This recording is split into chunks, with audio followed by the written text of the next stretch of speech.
Yooyyaa ashamaa fuunee hojjettootaa fi hordoftoota chaanala Tsiggeen kan jedhamu jalatti argamtan akkam jirtanii fayyaa keessanii nagaa miti an nagaa footi galata rabbii har'a gammachuu addaatiin nan dhufe.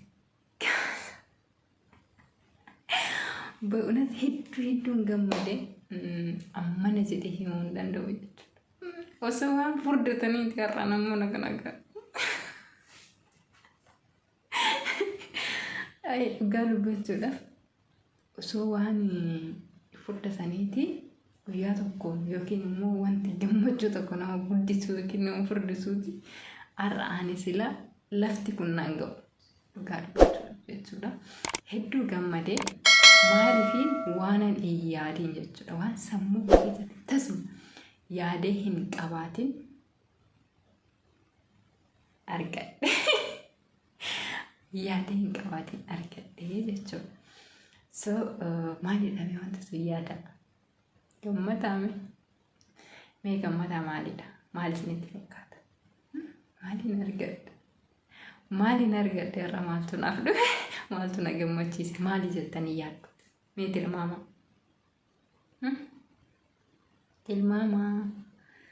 Tilmaama namoonni tilmaamatan jirtu sabboontu jarjartu. Ishiin illee quban qabdu waan nama dhibu ittiin himne jechuudha. Maaliifiin asumarratti yaa argitu jedhee tana dhaqsee ittiin himne jechuudha.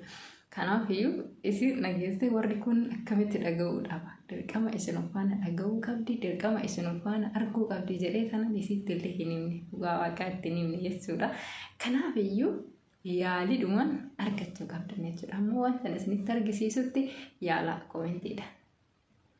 Namoonni yaaltanii jirtan obsa eessa jirta? Sabbootu bichaa battisaa jira. Obsa eessa jirta? Warreen kunoo eessa jirtanii? Eenyuun dhufaa jedhu kaa? Eenyuun dhufaa waamume? Eenyuudhaan namni dafee koomentii barreessu? Namni yaada namaa irratti dubbatu baay'isee siifanii habee eenyu nama bira? Buzuu? Eenyudha? Namoonni alarraa dhuftan jirtan namni maqaa keessan hin beekne yoo jiraattan addee maqaa yaalaa dafaati yaalaa lamaan inyam yaalaa isinii annaa gin jechuudha. Dhugaa dubbachuudha hedduu gammadee lakkaa biyya galuun akkana nama gammachiisaa hin jedheen gaafan duraan dhugaa biyya galuu kan kootiif baay'ee ofitti gaddee ture. Galuu kan kootu jechuudha. Amma garuu gaafa waan kana biyya galuu kootiif sababeeffatee waan kana argadhu hedduu gammadee jechuudha. Dhugaa dubbachuudha. Baay'ee ammana kan hin jedhamne gammadee. Annaa dhiifama jedhuudhaan xiqqoo dhaabeen ture jechuudha. Na waamaniitiin dhaabee. Kanaafiyyuu jechuudha hedduu takkan gammadee lakkaa biyya galuun akkana nama gammachiisaa yeroo biyya galaa wantoota kana namaaf godhamaa jedhee yaadeetu jechuudha. Maaliifiin wanta gana guddatu takkanaa kennamee hin beeku jechuudha. Kennaan akkanaaf kennamee hin beeku. Sayyuu ormarraa jechuudha. Ajaa'iba. Yaani already biyya keessatti kanayyuu miti wanta biraa kennannaa kenname ni jira. Garuu biyya kana keessatti biyya ormaa keessatti jechuudha Beeruutiin waggaa 3 waggaa 4 ture. Waggaa 4 sana keessatti waan agana qabuun argane. Garuu Beeruutiin hinnaan ture yeroo intarneetitti jechuudha Kirismaas beektu miti. Yeroo Kirismaasitti algaa libsii 2 naa bittee turte jechuudha. Sitoota biyya Beeruut keessatti Kirismaasii sirriitti kabajanii gaafa sana algaa libsii 2 naa bittee jechuudha. Jaartiin ani bira hojjedhu algaa libsii 2 naa bittee jechuudha. Sitoota na kennite.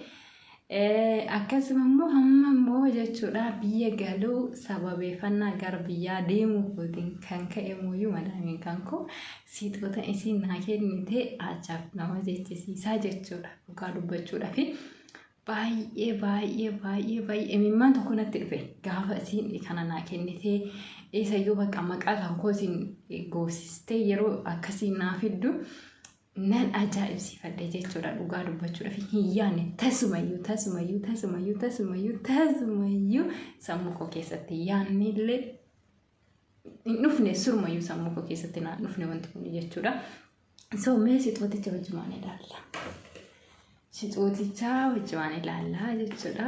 Kana fakkaata shixootichi as keessa jira jechuudha. Waa lamatu jira. Bannee walumaan ilaalla lachanuu isa kanadha. Ni banna waliin waraqaan wajjin illee ni jira jechuudha.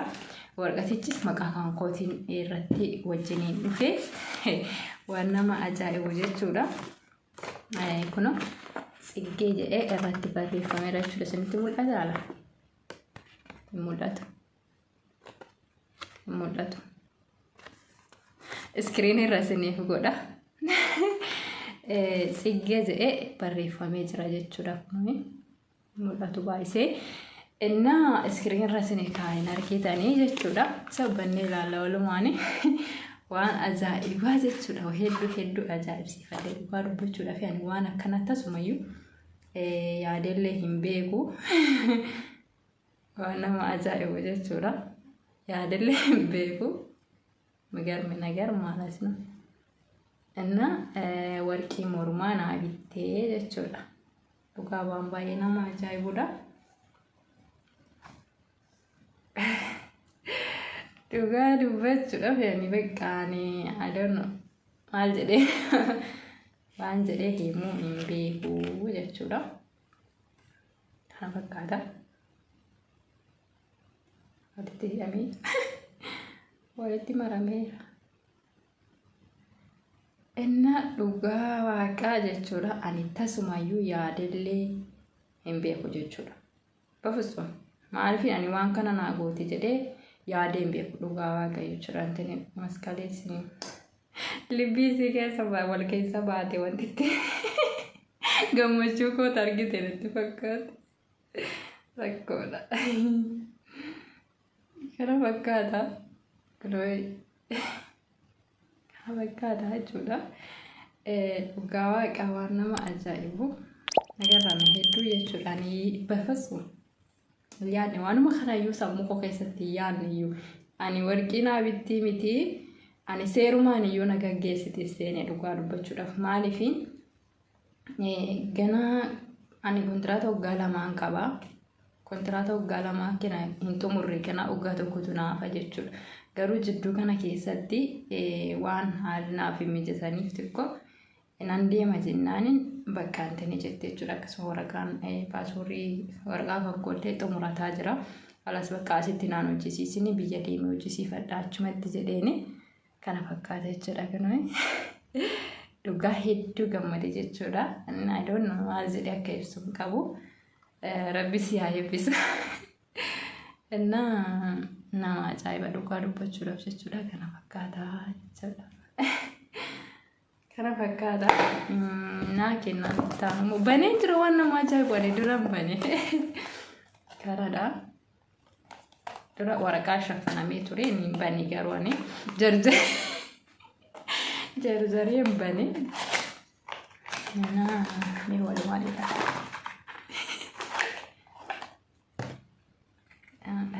Shittoodha jechuudha. Shittoo fi isa kana waliin iddoo tokkotti naa fidde jechuudha. Kartooniin isaallee isaan lamaan tokkodha. Bakka tokkotti naa fidde jechuudha jara isaan kana. Waan nama dhibu warqicha maqaa kootiin hojjisiiste jechuudha. Hatta lakkoofsa illee lakkoofsa koo itti galchite. Lakkoofsa illee lakkoofsa kan koo maqaan illee kan koo jechuudha. Already mul'atu. Mul'atu dhugaa hedduu gammade jechuudha. I don't know maal jedhee akka ibsu hin beeku.